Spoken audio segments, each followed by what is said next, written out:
Okay. So, Sean, I do think this is a nice segue into our second topic of conversation. Mm-hmm. And that is, what does Notre Dame need to do to actually become that dynasty program that we think that they can be? Because they're not there yet. And I would argue that Notre Dame has a chance to compete for and win a title the next 2 years. I truly believe that. But doing so won't mean that they've arrived as a dynasty. It won't. Just like LSU isn't a dynasty. They won a title in 19. Yeah. They're not a dynasty. Florida State won a title in 13. That was a phenomenal team. The next year they went 13-0, but they were an overrated team and got destroyed in the playoff. They weren't great in 2012. Mm-hmm. They weren't great in 2011. They were good. And then after 2015, they started to really go down. They had one great team, one pretty decent team that got embarrassed, and then a bunch of okay to bad teams. That's not a dynasty. So what does Notre Dame need to do to be that? And let's define dynasty. So over the next, say, 7 to 8 to 10 years, Notre Dame wins at least one national title and is a team that every year is competing for another chance at it. So if we go like over an 8-year period, Mm-hmm. you're in the playoff at least half of those times, and you win at least one championship. Again, we're talking minimum, right? So Clemson, what they've done since 2015. Playoff appearances in all but 1 year, right? 2 national titles. Obviously, Alabama's there.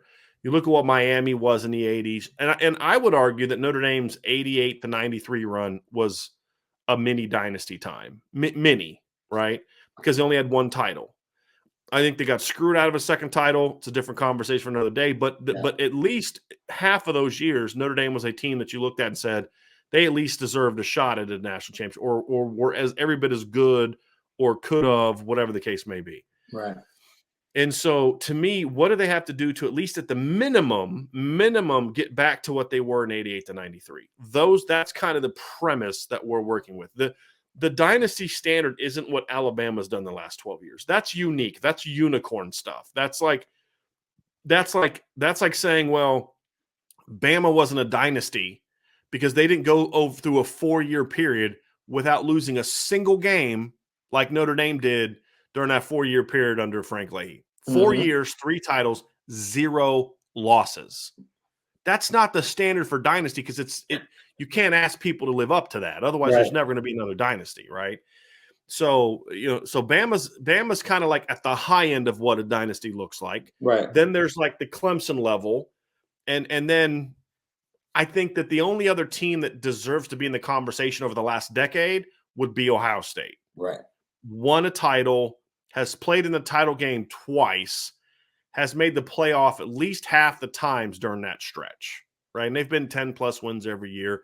I think they're more debatable, but because they won a title in this, last decade of excellence, and their worst year was what, like 11-2? Yeah. It's been their worst year. I think they're in the conversation, and to me, that's it. That's the conversation. Oklahoma, to me, is not that, even though they've been a playoff team and all this, you got to win one. You can't be a dynasty without a title. No. And a title doesn't mean you're a dynasty, as we established with LSU and teams like that. So, Sean, and Georgia's not there yet either. Yeah. Georgia needs just a couple more years of, more playoff appearances because they're not even the best team in their league, right? And it's hard for me to accept that you're a dynasty when you're not even the best team in your league. And then the year you won a title, you also got blasted by that same team early in the year when that team was still healthy. Right. You know what I mean? So when you look at Notre Dame, I think the first step has been taken. You have to have and we're going to talk about the head coach now, Sean. Mm-hmm. But what I would say is we're going to compartmentalize the head coach right now, because you and I agree that you can't say that hiring Marcus Freeman was the step to a dynasty in every capacity of what a head coach has to do, because we don't know the answer to that yet. Right.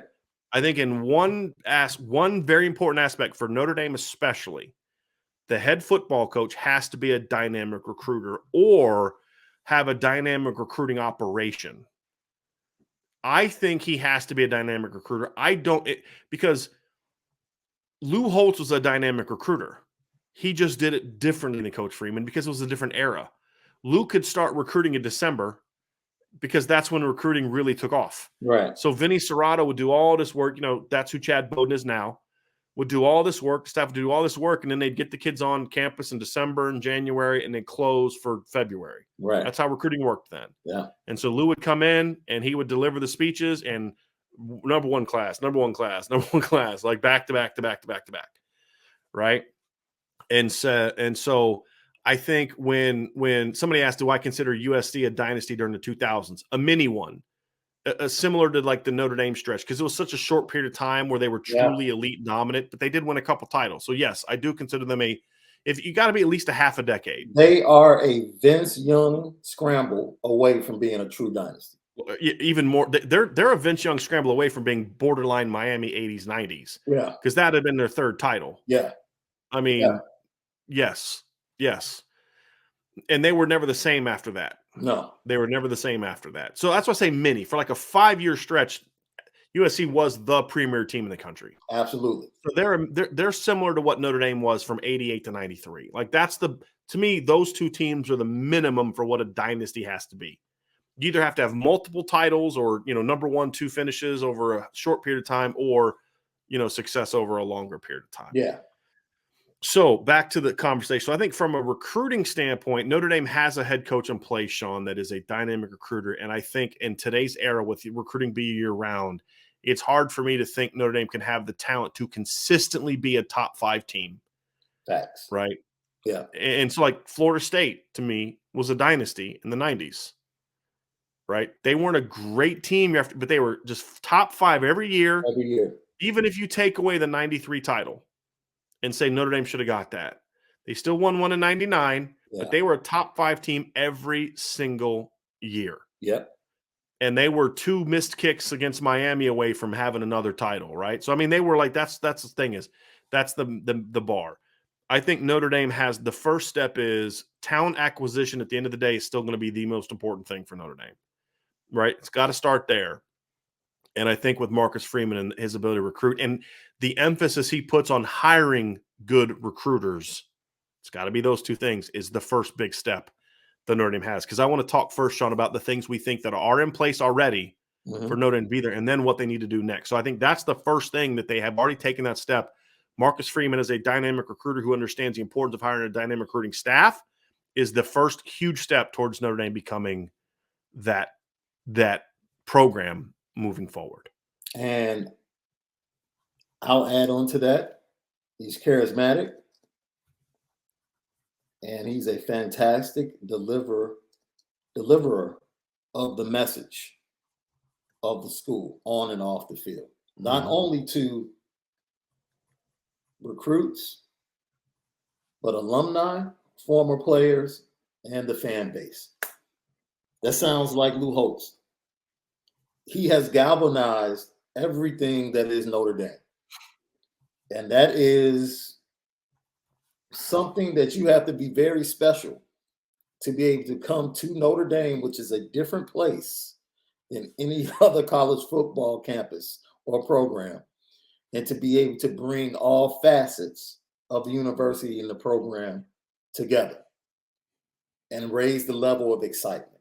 He's done that.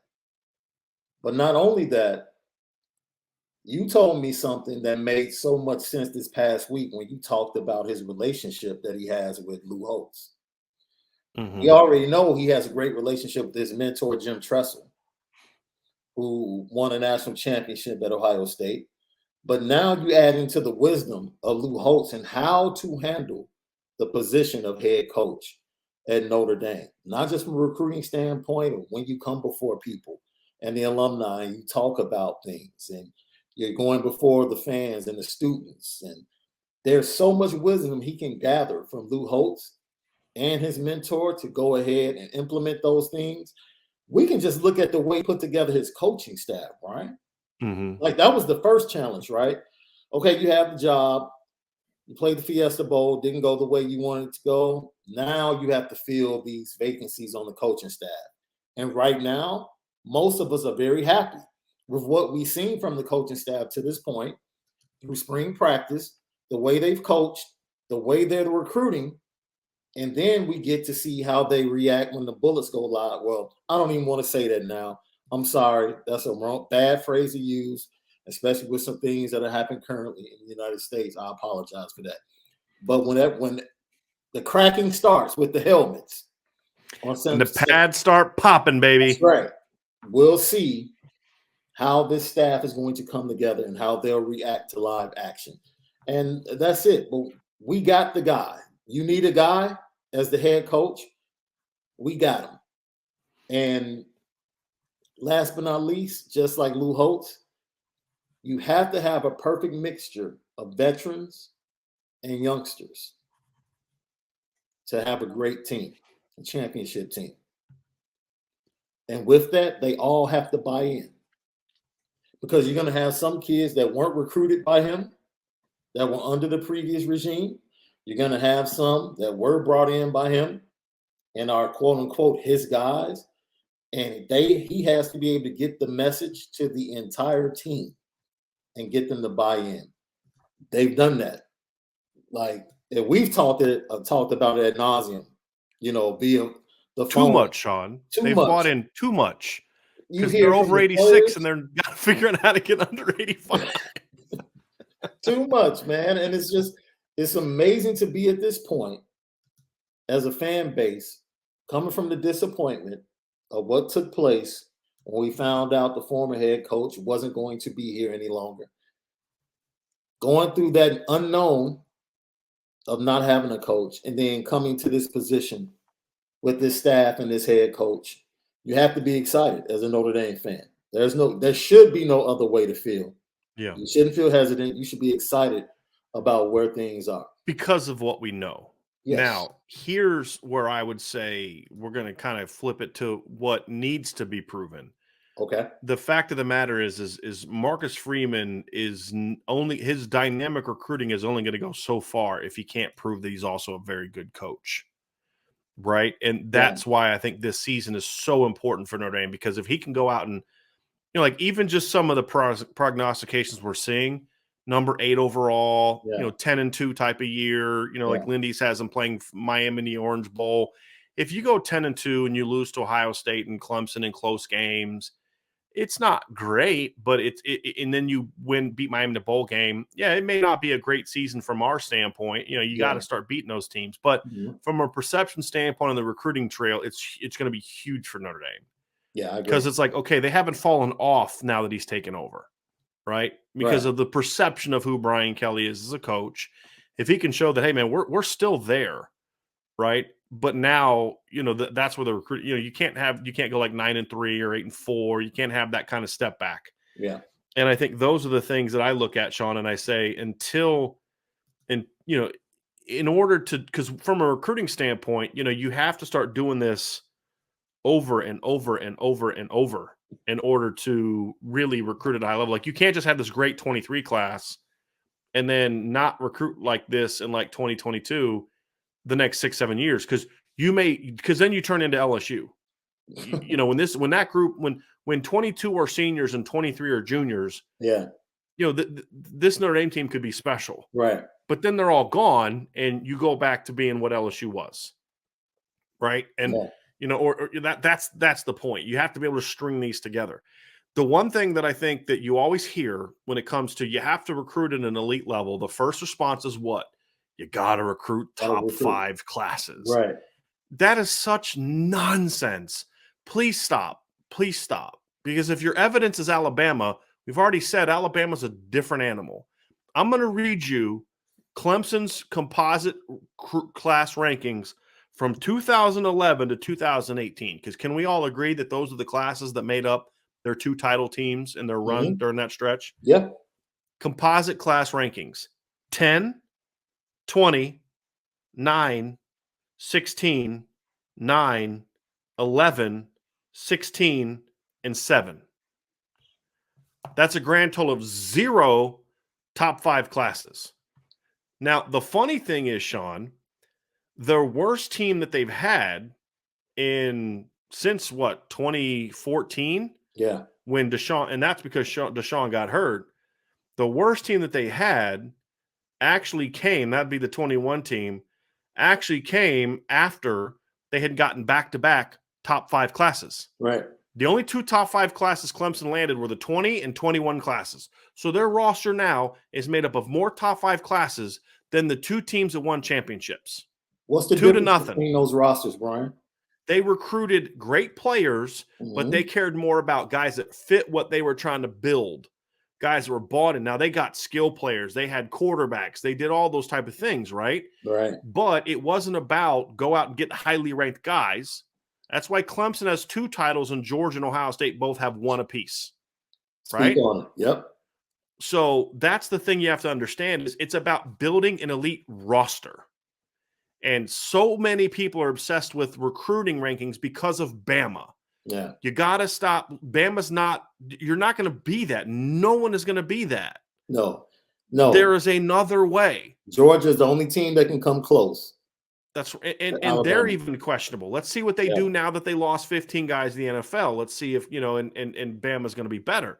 And so to me, this idea of, you know, top 5 recruiting classes every year, if that's the case, that's fine. I'm good with that, right? But as I've said a million times, I care more about recruiting the right kind of players. And I'm talking about skill-wise, building your roster, being complete, not like Texas A&M who had the #1 class with like half their class played 3 positions. Yeah. Right? Yeah. That's not the way to do it, right? The way to do it is figuring out what your strengths are, being great at those strengths, but then also upping your recruiting at positions where you're not as strong. So, like, for example, back to James's conversation, right? Earlier, we was talking about secondary recruiting. Secondary recruiting's got to get better. But Notre Dame does not need 5-star players at every position to win a championship. You know the only team in the country that's got 5-star players at every position? It's whoever's still playing EA Sports 2014. Right. That's it. That's not real life. And that's when you cheat and go in and change the attributes. That's right. That's not real life. Right. You know, and so the whole point for me is you've got to be able to get the right players. Now, this is not a shopping down a different aisle conversation. No. Because I think Notre Dame's capable of getting top 5 classes.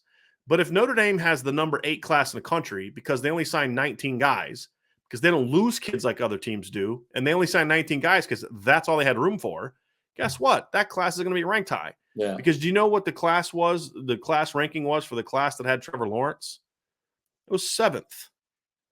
They had 5 5-star players in that class. But the problem is they only signed, 17 kids, right? So sometimes you got to look at a ranking and say, that's not indicative of how good that class is. Now, do they need elite classes consistently? We just said they got to stack top classes on top of each other. Yeah. What I'm more saying is we've got to change in this chat. We've got to change the definition of what makes a top class. Because Florida State and USC were putting top classes together for years and not winning in the way that Bama and Clemson have won. Right? I mean, USC has out-recruited Notre Dame. Clemson, in 4 of the 5 years leading up to the 2015 matchup that Notre Dame lost, in 4 of those 5 years, Notre Dame had higher ranked recruiting classes in 4 of those 5 years. The only exception was the freshman class in 2015.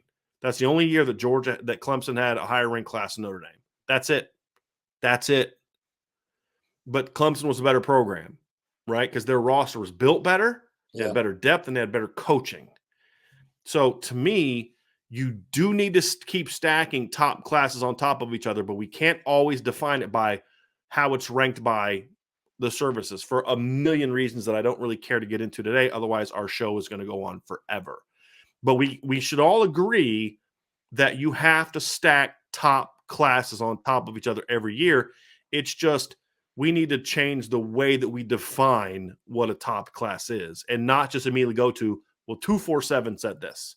Because does anybody think the point, and so I'm pointing out Clemson's, does anybody think that they actually never had a top 5 class?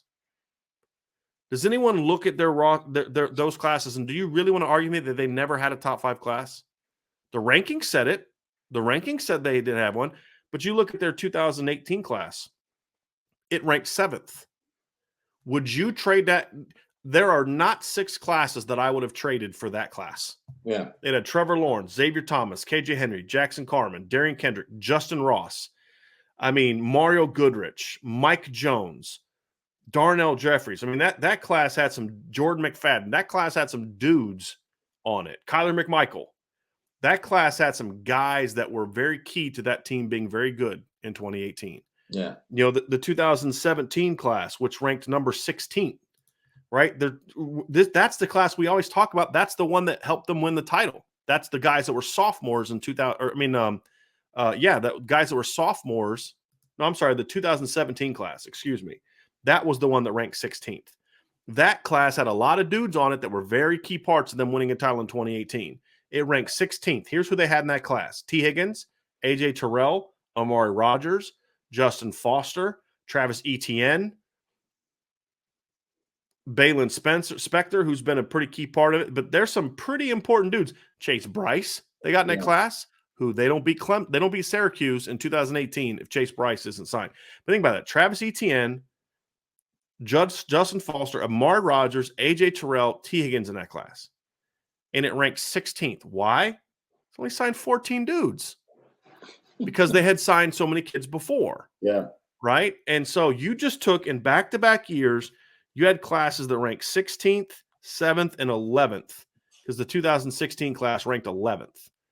Right? So, I mean, that class had Dexter Lawrence, Trey Lamar, Trayvon Mullen, Xavier Kelly, Cornell Powell, who was got playing time for them. Sean Pollard started for them. Niles Pinckney stepped in when Dexter Williams got suspended for the playoff. Isaiah Simmons was in that class. Isaiah Simmons was a three-star. FYI. James Skalski was in that class. Kayvon Wallace. That's a lot of starters on that Clemson team from 16 to 18. That the whole lineup almost was from Tremaine Ankrum. I'm sorry, it was another starting offensive lineman. Those classes ranked 11th, 16th, and 7th. So the point is, it's not that Notre Dame can go out there and get genuinely the 11th, 16th, and 7th best classes. That's not the argument. The argument is that they weren't the 11th, 16th, and 7th best classes because of the flawed nature in which recruiting rankings are comprised. That's my point, Sean. Those were top 5 classes every year, in my opinion, based on how you should be able to evaluate top classes, right? Yeah. But in a rankings-based system, that's the point. Right. And so that's kind of where I'm coming from on that. Yes, they got to stack up top classes. Yeah. The problem is not, the argument is not that that's wrong. The argument is we're not defining a top class the right way because we're looking at the recruiting services as the definers of what makes a top class. And then once again, I want to reference, a discussion I had with Wes Pritchett, and I flat out asked him, I said, in 88, did you guys think that you were a championship team? He's like, no. No, Lou had been there 2 years. His record was 13-10. Like, we didn't know we were a championship team. He was like, we beat Michigan. We felt good. After we beat them, I said, okay, we're a good team. He said, then we beat Miami, and no one else had a chance. Mm-hmm. At that point, no one else had a chance because we knew, we believed. But these are the same players, Brian. Half of this team got embarrassed by Miami 2 years prior.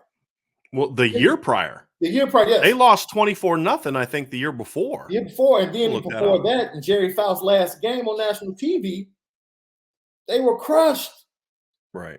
So when we talk about recruiting, yes, you need to recruit, but you also need the guy that can get the message across and can develop what's there. Right. It's not like you're about to bring in 80 new kids that are freshmen that are 5-stars. You have to be able to teach and develop everyone in that room. Right. Yeah. Let's look at Clemson. They didn't have the defensive lineman that they had in 2018 when they won the first national championship, but you know what they had? They had a difference maker at quarterback. That's right. That's the next step. Oh, wait. Oh, yep. Yes. They had a wide receiver like Mike Williams. That was a 4-star/5-star. But you know who else they had? That was the most important cog on third downs? Hunter Renfrow, a 5'11" kid from Las Vegas that was about 170 pounds when he arrived at Clemson. That might have been ranked in the top 1,500. Maybe. I'm going to look that up. Maybe. It's like, dude, teams are comprised Sean, of. he didn't even have a ranking. He didn't have a ranking. That means he was outside the top 2,000. But he was Deshaun Watson's favorite receiver. Right. And he meant just When it as mattered. much as that 4 and 5 star. Right. Did Alabama win before they became a great team when they beat Texas? That wasn't a great roster at that point. Those were players that had been there under the previous coach, and Nick Saban came in and gave them something to believe in, and they executed it. Greg McElroy wasn't a 5-star quarterback, but they won. And then eventually, as Saban got in there, he started stacking classes and built the dynasty. You don't necessarily need a roster full of 4 and 5 stars to win a national championship, especially if you have a guy at quarterback, a difference maker. You get a guy at wide receiver that can be a dog. Get some other players to play their role. Clemson's never had a dominant offensive line, Brian. We talked about this constantly. I don't even think Dabo worries about getting a dominant offensive line. The only difference between Clemson the last 2-3 years and what they had previously is that DJ Uiagalelei is not the same guy that they thought he was. Because if he was like Trevor Lawrence, they would have been in the national championship last year. But he's not. They have the same talent on defense. They have the same offensive line they had, and they have a difference maker at running back, which is what they always had. Right. The same formula. It's the same formula to win. So let's dive into some other things that are important from a football program standpoint, and then at the end we'll talk school, because I think the school has to play its role as well. So we talked about Marcus Freeman has to prove that he is that coach. To your point, Lou Holtz wasn't just a great closer as a recruiter. That would have only taken them so far. Yeah. He also had to prove he was a great coach. We can't really discuss that because we don't know. We both think Marcus Freeman will be that guy. Will it be in 2022? Will he need a year to kind of get his feet wet and then become that guy in 23, 24, 25? That remains to be seen. We're going to have to see him, right? So that would be a whole different show where we would just talk about what do we think he will or won't be. We've already had those shows. Actually, we talked about, we did a show, you and I, we think he will win at Notre Dame. We express those reasons why, but until then, it's all conjecture, right? It's just, it's emotion and feeling. It's not based on empirical data. So let's focus on the things that he can do to prove other aspects of being a great head coach. So we don't know what kind of, motivator he'll be. We think he'll be a good one. We don't know if he'll be able to put together game plans and practice schedules and make the right in-game decisions and press the right buttons. All those things we got to find out, right? Right. But one thing he's going to have to do that we know he's at least on the first attempt has done well, he's got to put together great coaching staffs. The one thing that Lou did, here's the biggest difference between Notre Dame from like 88 to 90 and Notre Dame from like 94 to 97. Even 93, I would argue that if they had a better defensive coordinator, then it would be they would have beat Boston College. I don't think that was a great hire. Rick Minner had success because he had great players. Yeah. Right? Yeah. Lou's staffs in the second half of his tenure were not as good as his early staffs. He didn't replace guys that were great that left with equal ability. Right. Here's the reality. If Marcus Freeman is that coach on the field and Notre Dame has success and is a 10-plus win team the next 2-3 years, makes a playoff appearance, and even if they win a title, because again, a title does not make you a dynasty. No. He's going to lose a lot of this current staff is going to be gone. Let's just be honest about that. There's like one coach that I can see being at Notre Dame for the next 10 years of age permits. And that's Harry. That's it. That's it. And even him, I don't see he's 61 years old, right? But he's definitely grooming his replacement correct right now. But Al Washington, if Notre Dame has Al Washington be a head coach someday, Dylan McCullum's be a head coach someday. Jared Parker's going to have an OC job. Tommy Reese may be a head coach someday. Mike Mickens is going to get that chance to be that guy. Chris O'Leary someone's going to hire him as a defensive coordinator if Notre Dame has success. That's what happens with great program. Alabama has lost I don't know if they've ever gone more than 2 years with the same staff. Yeah. Or even close to the same staff. Yeah. That's going to happen. So the key for Coach Freeman is he's got to show that he can replace great coaches who leave the right way. In the right way, meaning you're not firing a guy, meaning when you have a guy that does the job. Like if a guy's not doing the job and you fire him and replace him with somebody better, that's part of it. But that's not why you're winning, because you shouldn't have hired a bad guy to begin with. Right. It's more about when you lose a great coach. If you go out and win the title in 23, or let's just say hypothetically they win the title this year, Tom Maurice is gone. I mean, he's probably going to be head coach somewhere. Yeah. Al Washington's probably going to be head coach somewhere, right? Like you're going to lose guys like that because you just won a title. That's just the way that it goes. People overrate, circumstances, or they want to tap into, not overrate also, but tap into the great players, right? Point is you're going to lose some dudes. Okay. That's the way it goes. You're not going to win a title and bring back all 10 of your coaches. Alabama or Georgia just lost dudes. Right. Right. I mean, they'd lost a dude to LSU. Right. You had another guy retire. You're going to lose coaches. Can you replace them with equal quality of your coaches? That's going to be a huge, huge piece for him to become a dynasty, because and then when you do make mistakes, and he will, can you quickly recognize and replace? That's the second part of putting together a great staff. Because you know who else has made bad hires in their career?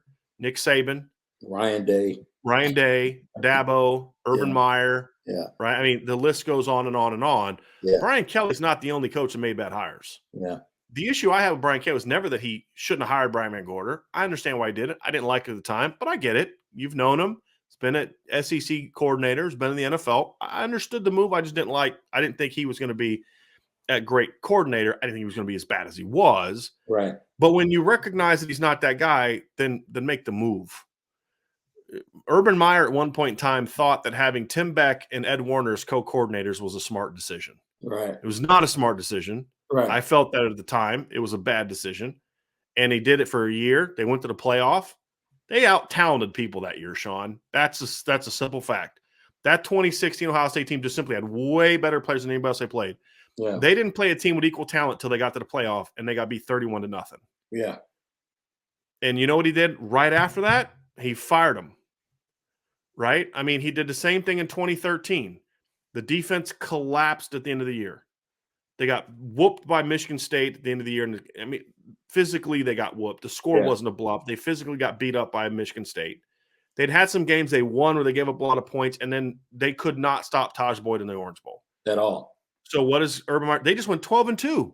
12-2. They were 12-0. They had won 24 straight games with Everett Withers as defensive coordinator. So what did Urban Meyer do? Fired him and hired Chris Ash. What did they do the next year? Got better every single week on defense, and eventually that year they won a national championship. Right? And offense wasn't good enough, so what does he do? Goes out and hires Ryan Day. Hires Kevin Wilson. And they get better, right? And so to me, Sean, you're going to make mistakes as a head coach with your hires. It happens. Happens to everyone. Yeah. But can you then quickly recognize, fire, and then change? That's probably my biggest concern with Marcus Freeman, because he is a decent person. He strikes me as someone who firing someone might be one of the harder things that he does. But it should be hard. It shouldn't be easy for you to tell another human being that you're fired and have no use for you. But it doesn't mean it's not the right thing to do. Yeah. Yeah. You know what I mean? And that's kind of where I'm getting from. I see both sides of that coin with Marcus Freeman, right? I see how he interacts with his coaches and how the staff interacts with each other. And I can see it being difficult, but at the same time, knowing him and listening to the players say, yo, yeah, you can say he's a player coach, but he has that side where he lets us know, hey, and he's all business. So I see him being able to compartmentalize when he needs to step up and operate like that and change things and move in another direction. And I see him being able to cause people to come in, feel comfortable, and be successful as a coach on his coaching staff. So I can see both sides of that and why you might feel that way. It's more of an unknown. Yeah, it That's the is an thing. unknown. It's an It is an unknown. We unknown. don't know. Because you're coming from Well, this. Let can me ask we? you this question to Yeah, clarify. go ahead. Are you kind of looking at it from the standpoint because he has set such this is the standard. You need to live up to the standard that you believe based on that. He then has the ability, even though he is a good guy and all that, to say, hey, you didn't live up to the standard. We got to make a move. Is that kind of you're kind of drawing that line? I'm drawing that line, and I was going to use the way he handled, and we kind of had a difference of opinion, but I think we can agree the way he handled the Tommy situation, like we saw it differently, but we both agreed the way he handled it was the right thing to Mm-hmm. do, which makes Mm-hmm. you think, okay, he's going to know how to handle Right. difficult situations. Like there was a situation, and he When Tommy was was looking when was being yes, rumored for other jobs. when it was reported that he was possibly looking or being offered by another program. He went to Tommy and said, "Look, however you want to think and what it meant, what he meant by it, do you want to be here? Like this is the direction we're going. You know, if you want to go be somewhere else, that's fine. But if you want to be here, it's time to close Mm-hmm. the door Right. on all of this stuff so we can get to the business of building this program." Right. And I thought that was the absolute best way to handle it, Mm-hmm. you know. And when he handled that situation, I'll tell you another situation. The way he handled the Clarence Lewis situation immediately after the Fiesta Bowl, I thought was brilliant. It was like, yo, okay, that's something as a head coach that I see either he has naturally or he has been mentored well by his mentor Right. to be able to answer that question in the fashion that he answered it and to pretty much let everyone know that story is over. Now Right. we build this team. But he also then has to prove that he's also willing to defend his player, build his player up, but then also bench that kid if he's not getting the job Absolutely. done. Absolutely. And those are all the things that we think he'll do, right? Yeah. That he still has to show me he'll do. Hmm. Like, I think that Coach Freeman will make the right decision because honestly, there were some questions about whether or not he would get rid of Jeff Quinn and Del Alexander right away. Right. You know, what was the move he's going to make there? Well, we learned early on that Jeff Quinn wasn't coming back, but then there Yeah. was rumblings that maybe he was going to keep Del Alexander. When we come to find out, a lot of that was kind of smoke that he'd kind of it was known already that it was going to make that move, Right. and so there's some evidence, but again, that's going to have to be the key. Yeah. It's easy.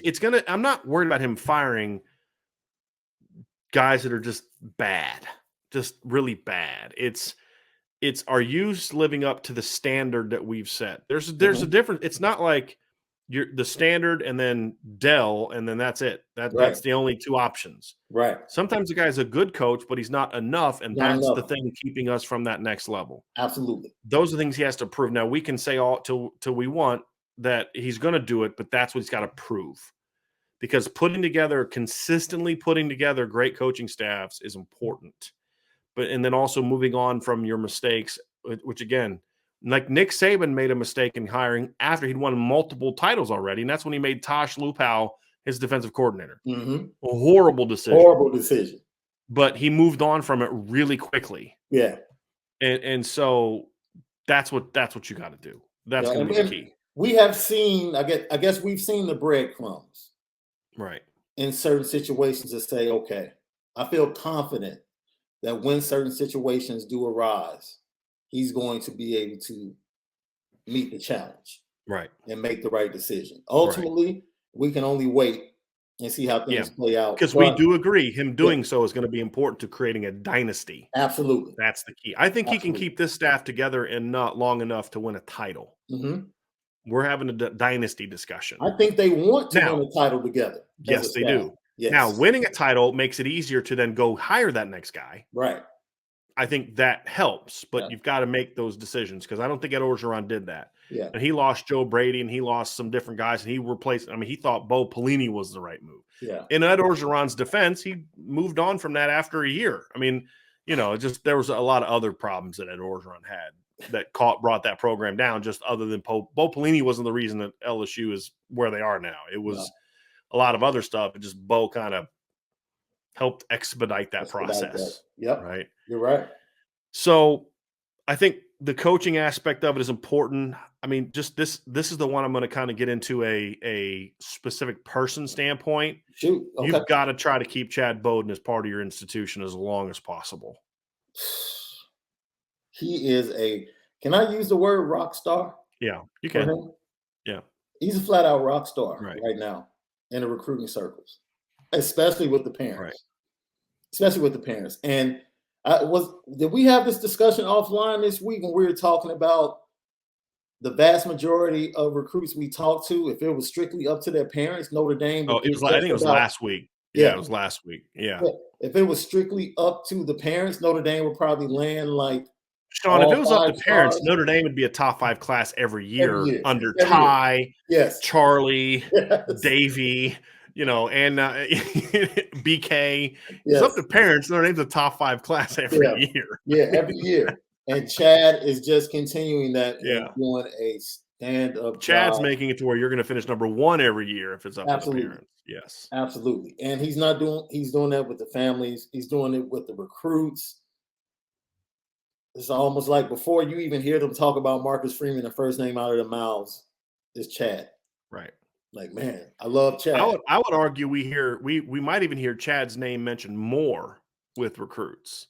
Yeah. Which is understandable because that's literally his number 1 job. Yeah. That's a part of Marcus Freeman. That's an important part of Marcus Freeman's job. It's not his only job. Yeah. That's Chad's only job. Yeah. Like I could see Chad maybe someday also be kind of coming, being promoted into that role that Lonzo Highsmith now has for Miami. Mm-hmm. I could see that. Yeah. Also. Yeah. And then if Chad ever leaves, finding a person that's going to continue that the same way. Yeah. That's a very important piece of this too. Yeah. I think let's talk specifics of what the program needs to be in order to take that next step. I think the line talent and the line play we know on offense has been great. I think they've had multiple years where Notre Dame has been good enough to be a champ. Let's be honest, Notre Dame's 2016 team was pretty close to being good enough to win a championship with the line being part of a championship team when you compare it to like what Clemson had that year. Yeah.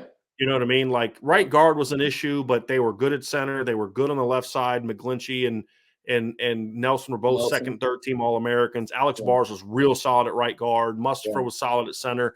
Right guard was an issue, but Clemson didn't have a very good line that year either, right? It was you couldn't win because of your offensive line that year. They could have won it because of the line in 15, because of the line in 17. Even the 18 line with Jeff Quinn was good enough to win a title with that group in the same way that Clemson won a title with their offensive line. They were very similar lines. Yeah. Not elite, not dominant, but good quality lines. Yeah. Right? 2020, 2015, 2014 was a bit of it wasn't a great year, but by the end of the year it was playing well. The 2013 line flat out you could have won it. I mean, a team you just couldn't sack Ian Book or Tommy Reese that year.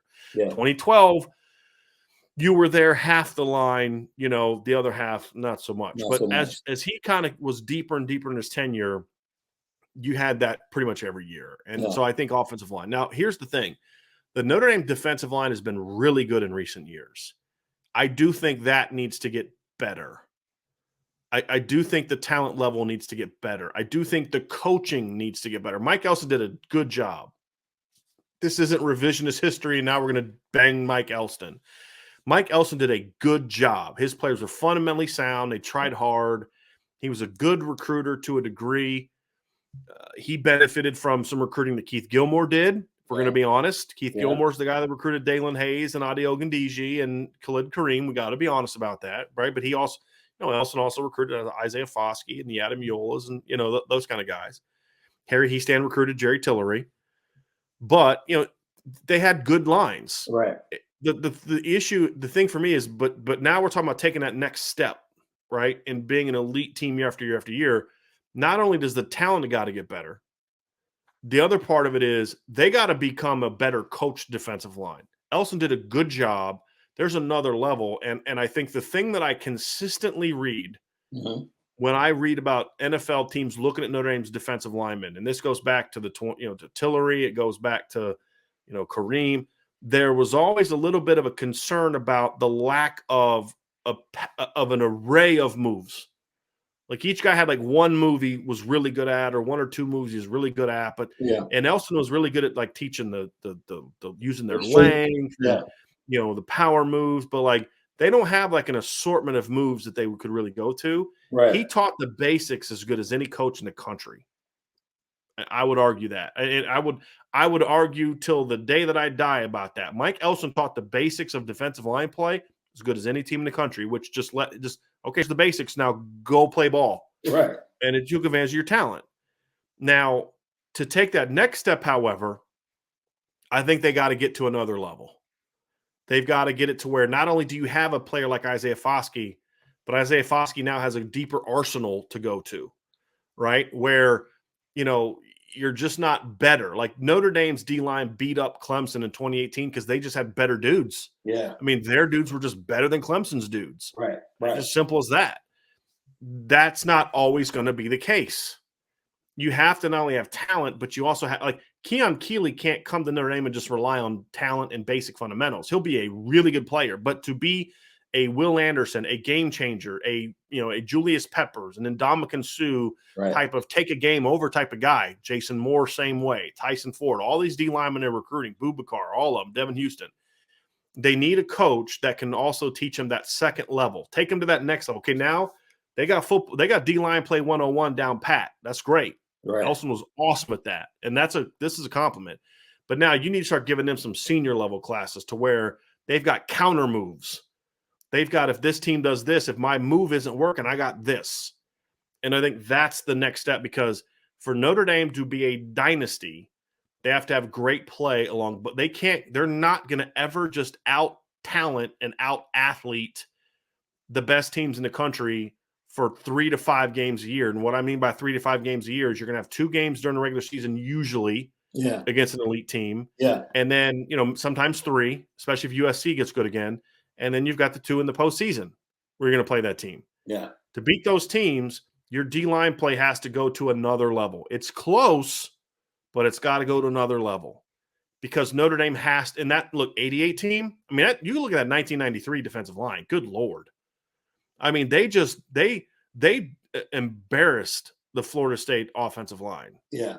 In the 88 defensive line didn't dominate Miami, but they went toe-to-toe with a really good Miami offensive line and made big play. I mean, George Williams had a huge play in that game, right? Including getting that great penetration at the very end where he gets in Steve Walsh's face and he makes him throw it high, and that allows Pat Terrell to – because remember, he was beat. He was beat.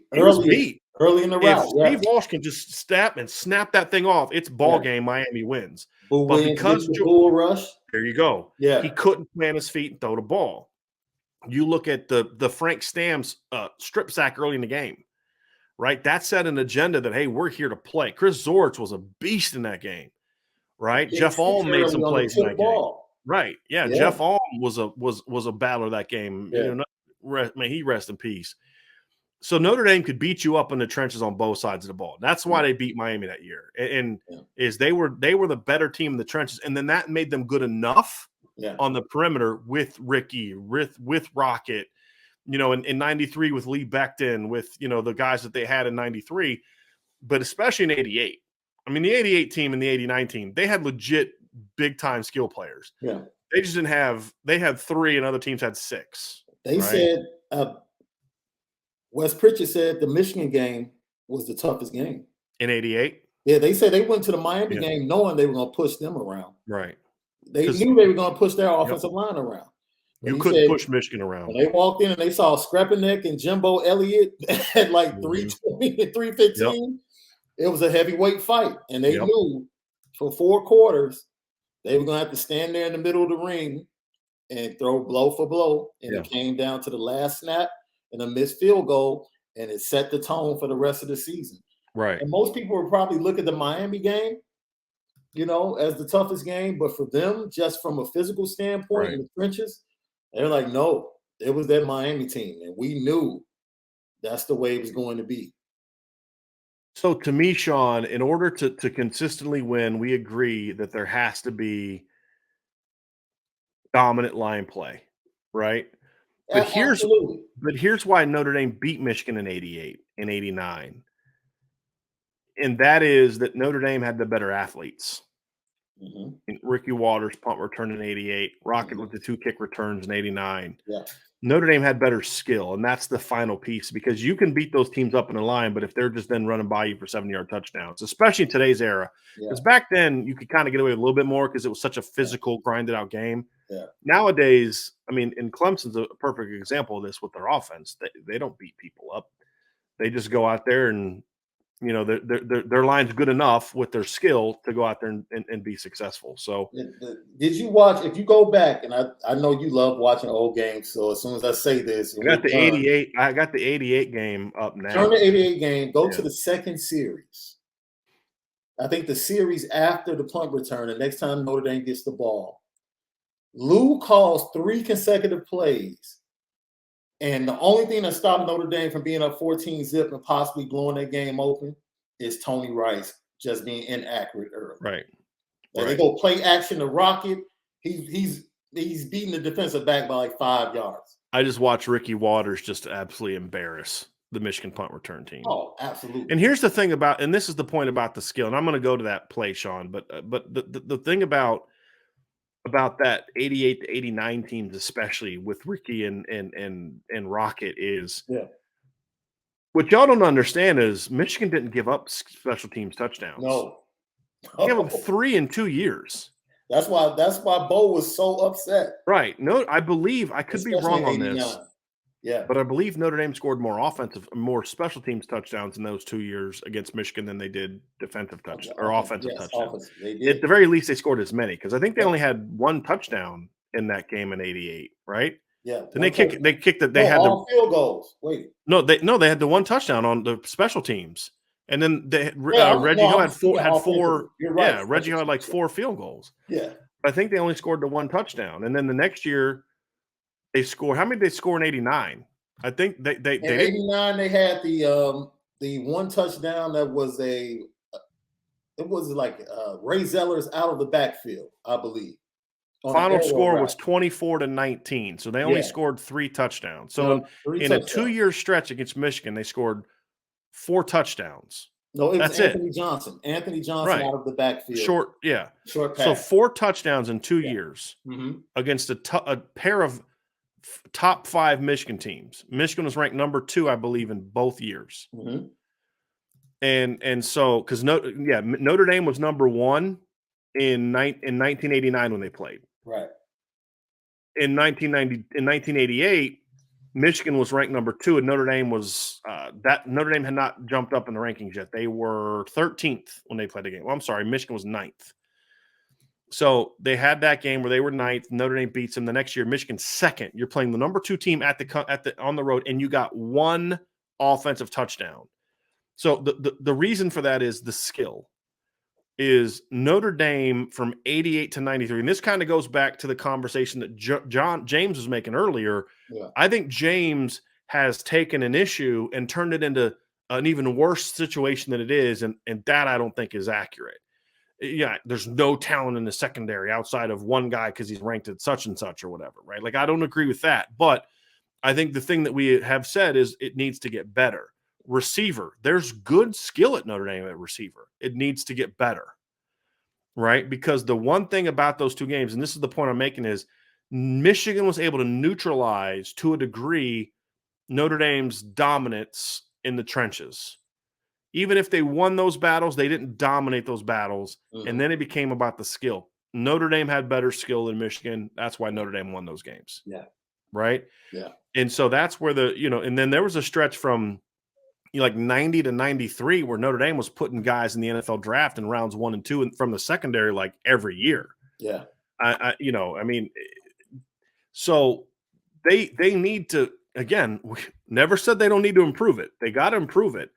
And I think that's going to be an important piece to this. And that's where they're not there yet. So if you look at this, like in 1990, you had Pat Terrell was a 2nd round draft pick. Stance McGall was 5th round. The next year, Todd Light, not only in the 1st round, but he goes number 5 overall. 1992, nobody, because everybody came back. No, I'm sorry. I was wrong. Rod Smith, 2nd round NFL draft pick. 93, Tom Carter goes in the 1st round. 94, Jeff Burris goes in the first round in the secondary. Willie Clark, who's a part-time starter, went in the third round. And then 1995, Bobby Taylor goes in the second round. I mean, so and Brian Young left early too. What was that, 90? He left after 90. He left after 93, but that he played 4 years. Right. Yeah. Tom Carter left early. Tom Carter left the year right. before, That's what you and I were talking about the other day, because it was Pete Bursich was talking about that on your show. Bursich was saying Tom Carter and Jerome was supposed to come Tom back. Carter and Jerome Bettis were part of the 90 class that senior year would have been 93. Right. I think they'd have been okay without Jerome. I mean, offense was Tom Carter coming back in 1993 would have been huge. Huge. They don't lose to Boston College. They don't lose to Boston College. They'd have had Jeff Burris, Bobby Taylor, and Tom Carter all in the same secondary. Yeah. They do not lose to Boston College if they have that. They do not. They do not. So the point is, there has to be better skill. They're getting there. Yeah. But that part has to get better. And then, of course, the final piece, Sean, is they have to do a better job with developing the quarterback position. I'm not going to say recruiting the quarterback position, because I think Notre Dame has signed in the last 10 years. Notre Dame has signed at least 4 quarterbacks that I think they could have competed for or won a title with. Yes, and that aren't on the roster anymore. Yes, they just weren't developed properly, or they played on not. And that's Everett, that's Malik, that's Deshaun, and that's Phil Dracovic. I'm not counting Tyler, because, again, I'm talking about guys who aren't on the team anymore. Right. I think Tyler can be that guy too, but we're talking about guys that aren't that are not going to have that chance anymore at Notre Dame. They didn't develop it correctly. There's, again, I'll refer people back to the show that Sean did with Malik a couple weeks ago that we put in the chat last week. There was a problem with development. There was a quarterback culture problem that was created that's not there anymore. But just because that's gone doesn't mean that now all of a sudden it's going to be healthy, because we still need to show that Tommy Rees can prove that. And then when Tommy Rees moves on, which, again, great assistants are going to move on. If Tommy Rees is good enough to be around a long time, he probably won't be around a long time. That's just how recruiting, that's how coaching works nowadays. That's true everywhere. Bama, Ohio State, everywhere. So that's going to have to be important for Marcus Freeman. The next hires that he makes, he's got to make sure that he's hiring people that know how to develop great quarterback play. Absolutely. Because Notre Dame has to have a great quarterback. The thing is, you look at 88 and 89, did they have a great passing quarterback? No, but they had a great quarterback. It's about, that was a different era. 1993 was Kevin McDougal an elite NFL player? No, but he ran that offense about as well as it could have been run. And that's why they were a great team. Right? 2005, 2006, those teams were competitive. You take Brady Quinn off those teams and put just about any other quarterback in the country on those teams, and they're not what they were. Yeah. Right? You have to have great quarterback play. In my opinion, at Notre Dame, to consistently win, right? That's a key. So I think from a player standpoint, Sean, got to be elite in the trenches, got to continue to improve your skill. And then, of course, develop quarterback position better. I don't think recruiting quarterback's the problem. I think developing quarterback is the problem. There is no, when it's right, I preface by saying when it's right, there is no better glamour position in college football than quarterback at Notre Dame. Especially now with NIL. When you are the quarterback at Notre Dame, historically, you're a dude. Yeah. That's marketable. And that's going to bode well. And we talked about this as well, Brian, because the name everyone is talking about, is changing that narrative, of course, is Dante Moore. And we've shared this. The development of Tyler Buckner will go much further into recruiting and impact recruiting more than getting Dante Moore, because recruits in 24, 25, and 26 will see Tyler Buckner. If Tyler Buckner comes out this year and becomes one of those guys, one of the best quarterbacks in the nation, now we're cooking with grease. Right. Now we got a good fire going, and we expect Dante Moore to come into the class. Go ahead. I know you had something. Right? No, it just a funny movie thing popped in my head. Whenever you say cooking with grease, and it wasn't even grease. I just all of a sudden remember that scene in My Cousin Vinny, where they go to the diner I know And, what you you're know, they talking got about. breakfast, lunch, and dinner, and the guy puts a big old thing of lard on it. He's like, you guys aware of the growing cholesterol problem in America? I don't know why that just popped in my head. You're right. I'm sorry, Sean. But that goes to your point about development, right? Right. The most important thing Right. is the development of the Yes. quarterbacks we have, along with recruiting. And Right. like you said, the culture. Look, Malik laid it out. I had never heard anyone like plainly make it as succinct as he did. The culture that was there. And when we Right. talked about it last week, the importance of how Tommy Rees deals with Tyler Buckner and Drew Pine. How that situation is dealt with is going to be an indicator of whether or not things have changed, because the culture previously will dictate that this is how things are going to go with this quarterback competition based upon how it's gone with every other quarterback competition in the past. Mm-hmm. So those are things just to look out for. Right. I'm excited because I want Tyler to really Right. be that guy. A name that was brought up, Sean, was Wimbush from James, and then I'm going to respond to another thing that James said. So, James, we should probably throw Brandon Wimbush into that conversation as well as a recruit. That would be fair. As a recruit. The reason I say, because again, the point was development, right? Because my first response was no, because Wimbush wasn't the same guy by the time Chip got here. But that was part of the development problem in 15 and 16. Yeah. So I think James's point is good. You could throw Wimbush into that conversation too. Yeah. Because had Brandon been developed properly, Brandon didn't have to be Bryce Young in 2017 for Notre Dame to win a title. No. He just needed to not be Tony Rice. That's the problem, right? He was Tony Rice, whereas they needed Jarius Jackson, right? I mean, is that a fair thing to say? Tony Rice in 2017 would have been Brandon Wimbush. Jarius Jackson, Notre Dame wins a title if they had a Jarius Jackson at quarterback in 2017. That's my opinion, right? Yeah. And Brandon could have been that and more, right? But he wasn't developed. So I think James is correct that Brandon Wimbush needs to be thrown in that conversation as well. And then he made another comment. He was agreeing with your point about the glamour aspect of the position. He says, but why does Notre Dame have a hard time recruiting top quarterbacks? And I think that's the faulty premise. Again, even if James wants to talk about recruiting rankings, Brandon Wimbush was almost identically ranked to Deshaun Watson. Almost identically ranked. I think Deshaun was like 42, Brandon was like 43. Yeah. Class apart, a year apart. Yeah. Gunnar Kiel is a 5-star quarterback. Yeah. Malik Zaire was a top 100 to 150 guy, which is basically where Jalen Hurts was. Yeah. Phil Dracovic was a top 100 quarterback. And I would say criminally underrated. He just didn't get as much love because he didn't do the camps and he played basketball. And then that was the year with Justin Fields and Trevor Lawrence. And obviously, if Tyler Buckner, when he was committed to Notre Dame, was a top 50 player. Yeah. He fell out of the top 50 because he didn't play his senior year because of COVID. Right. If Tyler would have gone out and as a senior and thrown for 3,500 yards and rushed for 1,000 yards again, because I don't think he would have repeated the numbers the year before because he was playing against better competition, but he's still 3,500 plus, 1,000 plus, 60 plus touchdowns, even at Helix. He's a top 50 player, if not a 5-star. Mm-hmm. And Deshaun Kaiser was another guy that just the ratings were stupid. I mean, Alabama wanted him. Notre Dame wanted him. Like, you can't tell me looking at Deshaun Kaiser's talent that he wasn't a top 100 quarterback. I don't care what the recruiting services said. So, and then Everett Golson was as good of a quarterback as Notre Dame has signed. I mean, I don't care what anybody says. I don't know why he was ranked the way he was ranked. I think it was size. According to the quarterbacks that have played, right? They looked up to Ed. Right.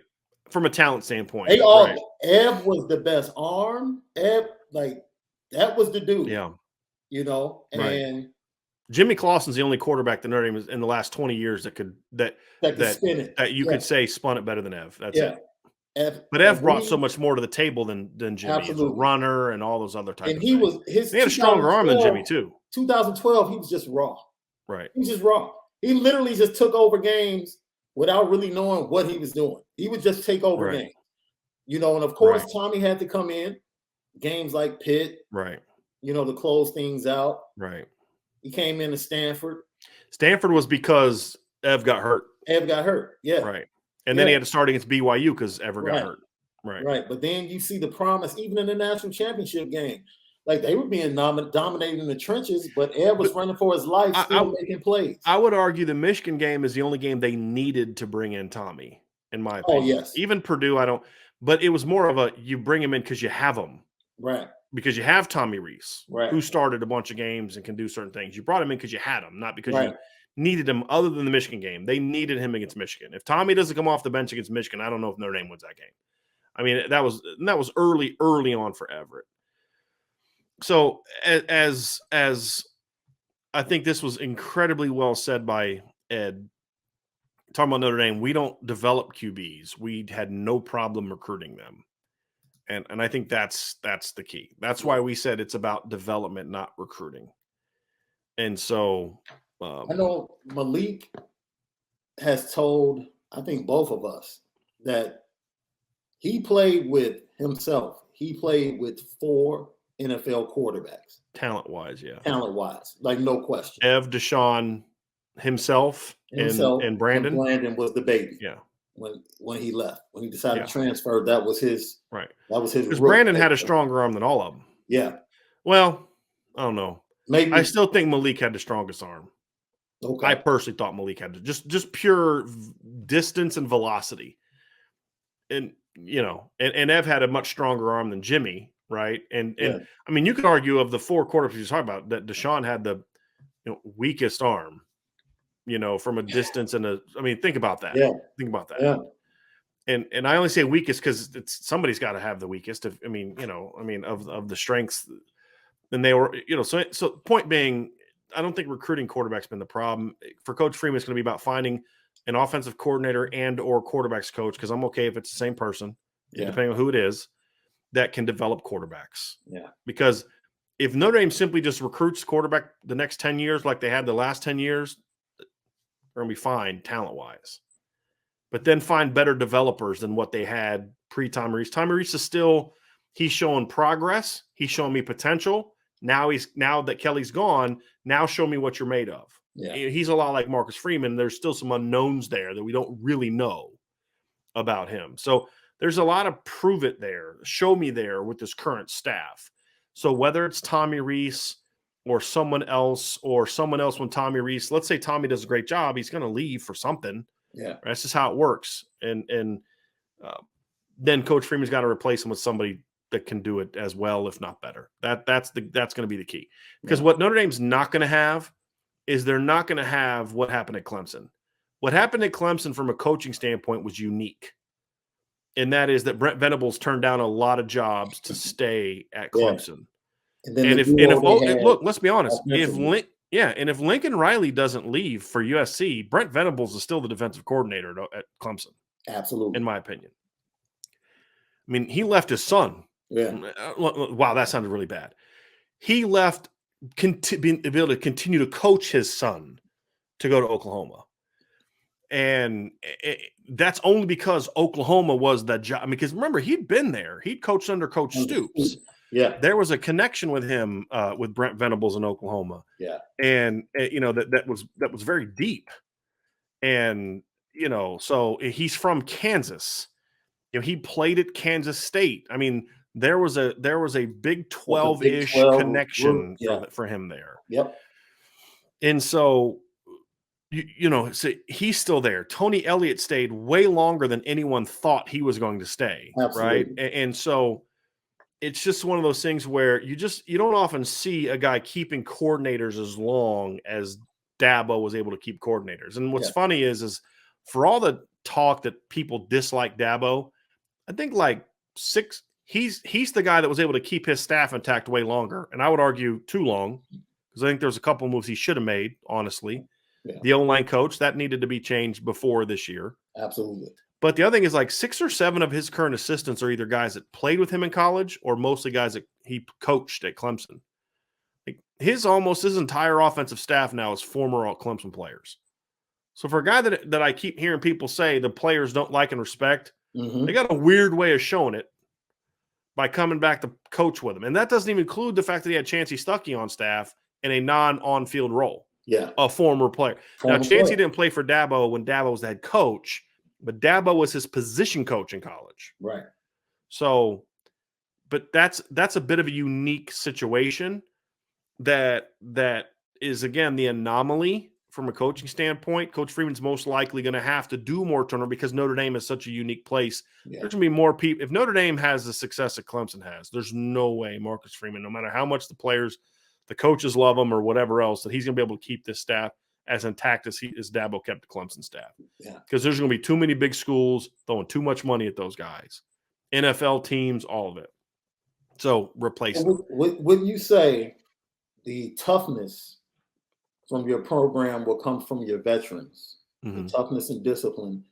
And like you said, the elevated skill more than likely will come from your young players that are coming in your freshman or redshirt freshman classes when you get that perfect mesh of a national championship team. You know, that's what Wes Pritchett talked about. Like, this is an amazing story. He never saw Rocket until they played. So he never knew how fast Rocket was. He said they would be, Barry Alvarez would have them on one side of the field and said they wouldn't see the offense, but they could hear Lou. And he said Barry would let them go and they would be done, and Lou would still be coaching the offense. So he said it wasn't until he saw this kid run by him on a return in the first game that he was like, whoa, he's fast. And that's just crazy, right? But it's that youthful exuberance and talent. And I think that's why I'm so high on this team this year. And I think this team is being overlooked by a lot of people that are just, they don't want to be too optimistic, right? But this team is going to be tough. The veterans have been to 2 college football playoffs. They believe in themselves. And if they can find some difference makers and some of these young players to come in and make some big plays, and Tyler Buckner can become the quarterback we believe he has the potential to become, this team can make it to the playoff. Right. I'm not predicting right now on this day that they will be in the playoff. Right. This Notre Dame team. I'm saying I'm not going to predict it by the time we get to the end of the summer. Absolutely. This Notre Dame team can make it to the playoff. That's all I'm saying. They have the makings of a playoff team. They do. The final piece to this, Sean, is the institution. Finally. There are some things the institution has to do differently. Now, one thing is Notre Dame needs to always value its independence, and I don't just mean that from a conference standpoint. Notre Dame has to always be the standard bearer for doing things the right way. Yes. Having said that, I kind of sometimes look at Notre Dame and their definition of the right way in a similar fashion in which I'm a big believer in amateurism, Sean. So are you. The issue that we had is we just didn't think the NCAA properly defined what amateurism was. Right. They set a standard of amateurism that was really not about true amateurism. It was more about, we want to make sure they're not getting their piece of the pie and that all stuff, right? We should all be able to agree on that. But I don't think amateurism is the way the NCAA did it or nothing. I think that's a very narrow focus, and like, just, that's not the standard. I believe in amateurism. Right. NIL does not make them not amateurs. Right. Because they're not being paid. They're not employees. They're not workers, not getting paid by the institution for their football ability. Their football ability is allowing them to do some things to help them earn some money, and I'm fine with that, as long as it's not the schools or the NCAA paying them. Yeah. Okay? That's my stance. Other than like the school paying them, there's some things I think the school should do. I've talked about this. I think every institution, if you're going to be an NCAA institution, every single sale that you make that has any type of player's jersey number or face on it should always be put aside into a slush fund, so to speak, that when players graduate, if they don't make an NFL roster and stay in the NFL for X number of years, they would then get that. And so if you don't make the NFL and you graduate, you get X amount of dollars that are part of this fund, right? Absolutely. Yeah. Because to me, that's the way that the institutions can say, hey, we're going to make sure that we're taking care of you to help you get on your feet as you get jobs, to help pay for some medical costs that would be incurred from your time playing for us. Right. Since we can't, you're not under our umbrella anymore. I think those things should have happened. That's the only paying players that I support. But that's only once you graduate. Like, you got to graduate to get that. That's something. That's a different conversation for a different day. But they have to be willing to say, going with certain things that are happening in college athletics doesn't mean you're not still setting the standard. Right. Being more open to this NIL reality doesn't mean you're losing sight of what makes your institution unique. Right. And as long as the school, and I expect Father Jenkins to be gone soon, I think that's going to be a good thing for Notre Dame. I think Jack Swarbrick's going to be gone soon. I'm not as excited about that because I'm a little bit more nervous. I think Jack Swarbrick has done a great job at Notre Dame. I agree. I think Father Jenkins is – I'm so past ready for him to leave. But the new president, the new father, whatever, the new president and the new AD, because that's going to happen sooner rather than later, just age and different things. And I've been told Father Jenkins is probably, nearing the end of his career. Same with Jack. They have to be willing to say, we're going to hold firm very, very tightly to the belief that as a Catholic institution, as an institution that thrives on being a place of academic excellence and cultural excellence and excellence of faith and all these other things, there are certain things we're never going to allow. But that doesn't mean you can't embrace some of the changes from an NIL standpoint, from, having great facilities, having the best facilities in the nation does not mean you are sacrificing academic excellence. That's an absurd sort of parallel to draw that I don't think they should be drawing, that I think that Notre Dame has held on to that for too long. There is nothing wrong with having the best facilities, the best this. Now, does that mean that your facility has to have a slide in it? No, that's stupid, right? And I'm not talking about having an arcade. I'm talking about like your locker rooms are the best. I wouldn't mind those things when we go watch practice. But that to me, those things. I wouldn't mind those Sean, things. Dude, where were you during practice? I'm out here trying to. I'm like, oh, I'm sorry, dog. I was watching the Jewish. I was in there in the arcade. That would so be us.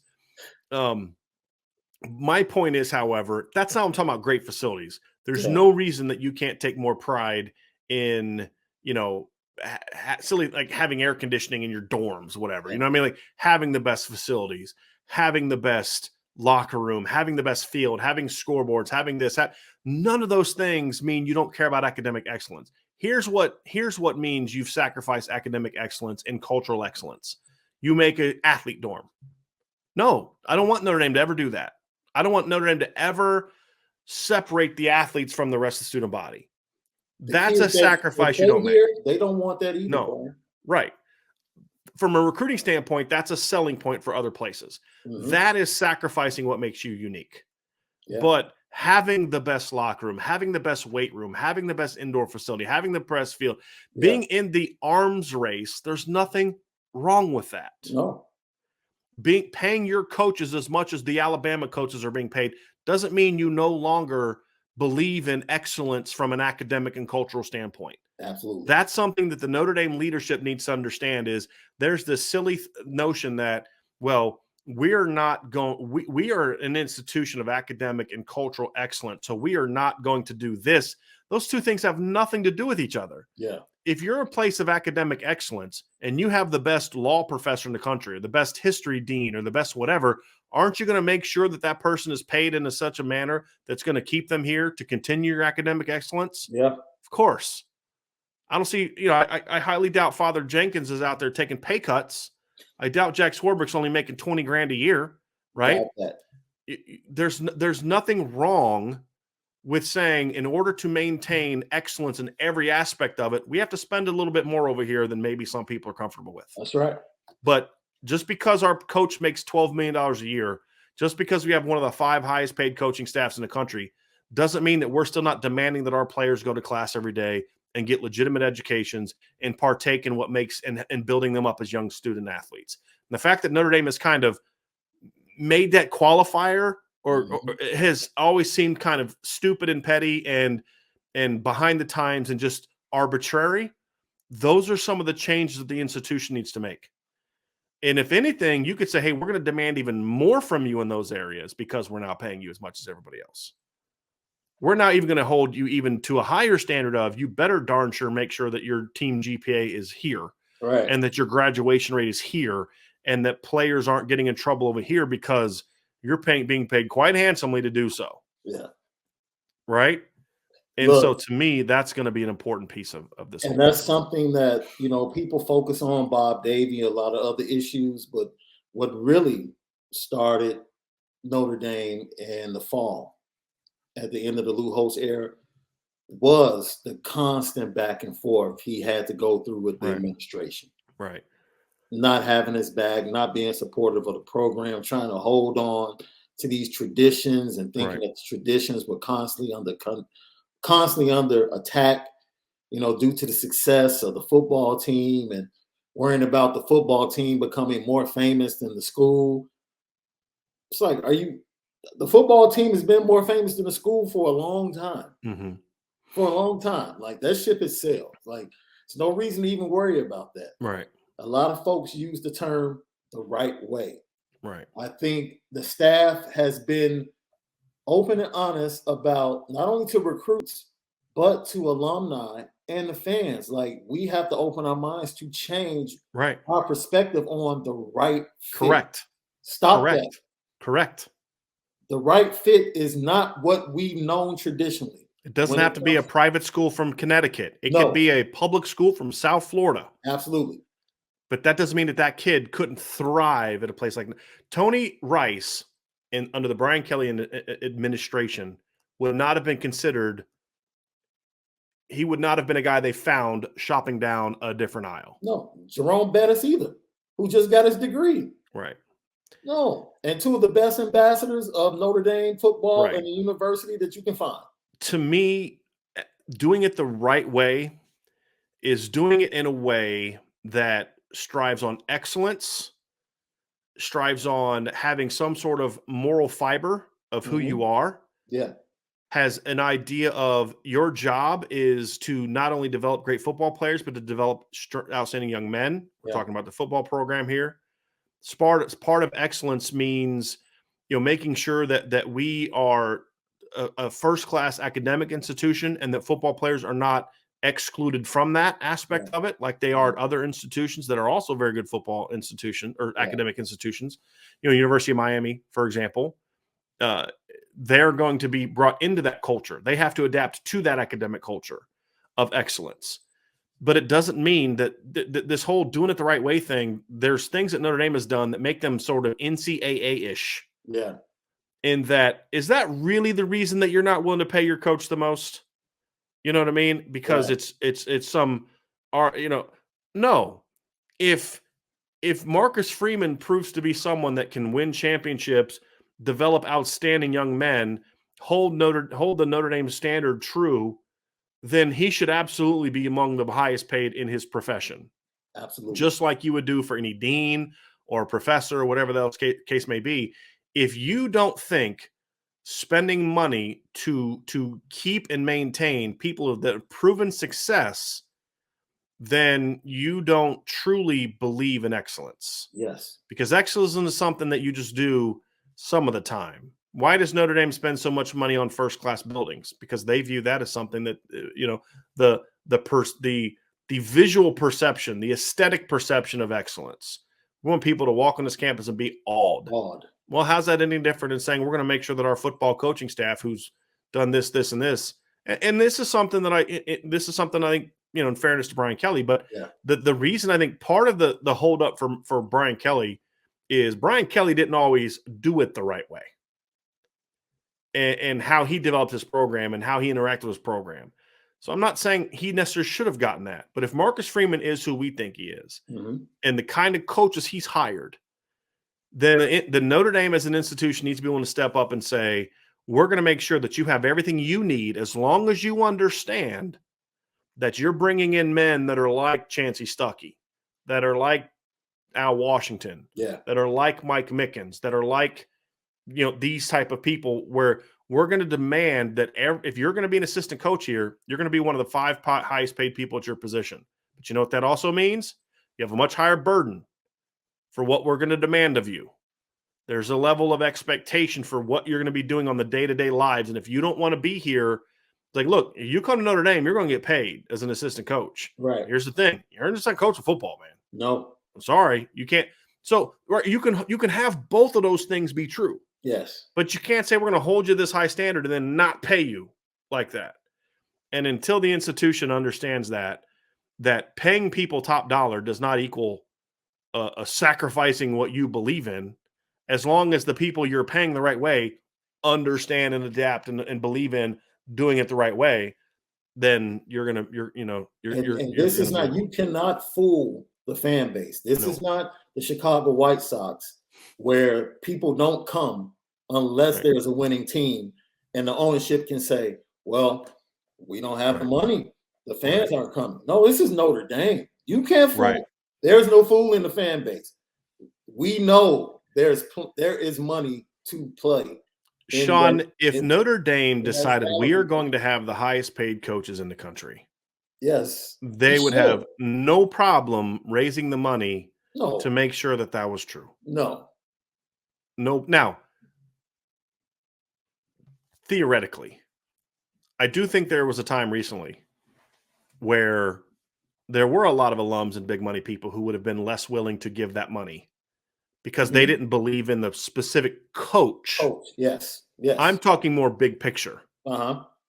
If a Lou Holtz, a Marcus Freeman, somebody like that was there, then I think there'd be no problem doing that. Yeah. Hey, guys, look, my offensive coordinator just got offered $2.5 million to go to the NFL team. I need $1 million. Done. Because you just won a championship. Yeah. Because you just made sure that you had your players are graduating. Your kids are out in the community every flipping week doing this, and this. You've represented our institution at a high level. I think that's an issue that a lot of people have Brian Kelly. He made it very known that he didn't necessarily like Notre Dame was always an impediment to him. It was very clear to a lot of alums, and I've learned this even more so the last 3 or 4 years. A lot of alums did not view him as someone who had the same respect for the institution as other coaches. Charlie, Lou, people like that. Era. Yeah.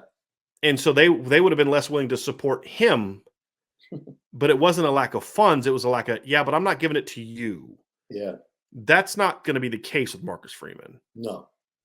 And so it wouldn't be an issue there. So the money's there, in my opinion. It's just, is the school willing to do it? And, are the people with the money going to be willing to do it for him? Yeah. That specific guy. I don't think that's an issue anymore. Yeah. I mean, for me, when it comes to college football, Notre Dame is synonymous with the Yankees. Notre Dame is synonymous with the Lakers in the NBA. Notre Dame is synonymous with Man U, Manchester United overseas. Like, it is the brand. It is like, if you're the quarterback, if you're the center for the Lakers, you're a Hall of Famer. If you're the quarterback at Notre Dame, you should be the highest NIL earning, championship garnering athlete in college football. It's like, it's synonymous with that. And that we believe that's what can be delivered over the next 5 years. Right. We believe that. That's the final piece to a dynasty. That's the only way you can sustain it in today's era, is you've got to get over some of these arbitrary things that you don't think are about excellence. Yep. And when the institution realizes that those two things aren't at odds with each other, pouring a lot of money into your coaches and your program doesn't mean you don't care about academics and cultural excellence and all those other kind of things. They do not have anything to do with each other. Yeah. It only matters if you're pouring that money into someone who doesn't represent your institution. Absolutely. And I don't think that's going to be an issue with the current head coach or his staff. No. So